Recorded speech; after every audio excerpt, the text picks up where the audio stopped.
Hindiya iyo Bakistan waxay isnacayeen ilaa 70 sano. Sababtu maxay tahay? Ingiriiska Hindiya waxa uu xukumayay wax ka badan 2 qarni. Hindiyaankana kuma faraxsanaan arrinkaas. Waddanka oo dhan waxaa ka dhacay rabshado looga soo horjeedo Ingiriiska. Si uu rabshadaha u joojiyo Ingiriiska, waxa uu keenay khudad cusub oo ah qaybi oo xukun. Taasi micnaheedu muxuu yahay? Wuxuu u kala qaybiyay Muslim, Hindu, Sikhs iyo Kristaan. Sababtuna waxay tahay kuwa tirada yar in madax laga dhigo si loo xukumo kuwa badan. Muhiimadana waxay ahayd haddii dagaal dhexdooda uu ka dhaco, innaga inaysan soo hawaysan. halkan waa janalka Rafiiq Almacruuf.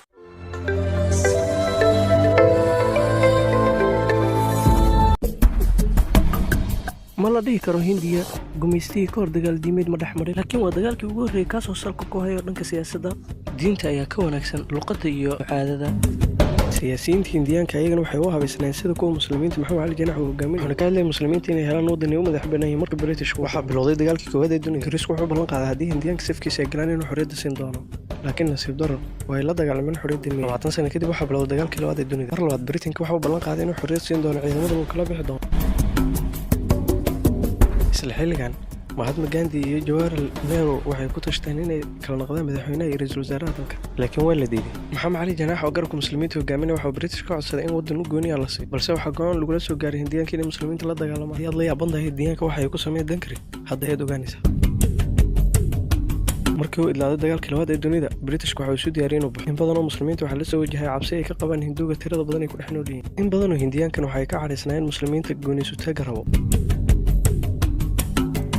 arrinku wuxuu isu bedelay in la isxasuuqo, kaasoo sabab u noqday dil, dhac, isboob, kufsi iyo isirsifeen dhanka diinta ah. dhibaatada dhan waxaa horseed u ahaa kii Calcutta ka dhacay Agosto 1906, halkaasoo lagu dilay ilaa 4,000 oo Hinduus ah. Ingiriisku wuxuu ballan qaaday intaan la gaarin 1948 inuu waddanka ka bixi doono. Kabixidda Ingiriiska ee Indiya ma ka dhigin mid nabad iyo xasilooni ah.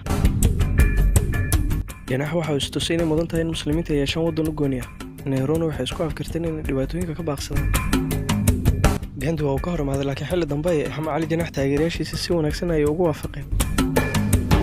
Britishku wuxuu go'aan ku gaaray Agosto 1947 inuu ka bixi doono, waana sanad ka hor xilligii uu qorsheeyay.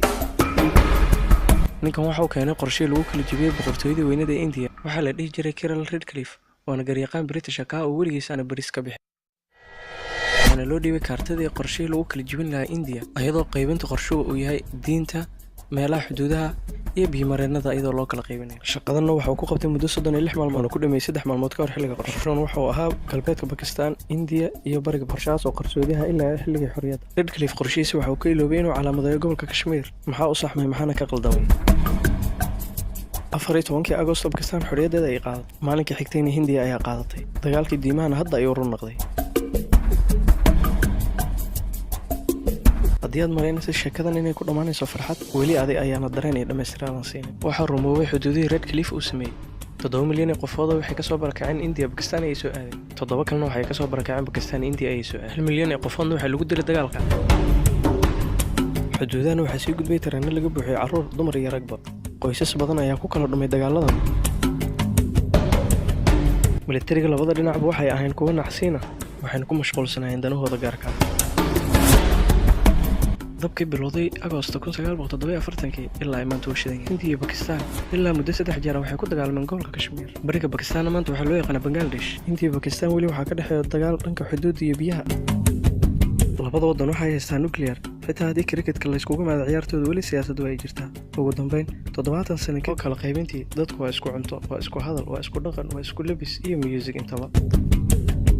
intaas ayaan kusoo gabagabaynaynaa barnaamijkeeni maanta. haddii fikir dheeri aad hayso waad noo soo gudbin karaysaa.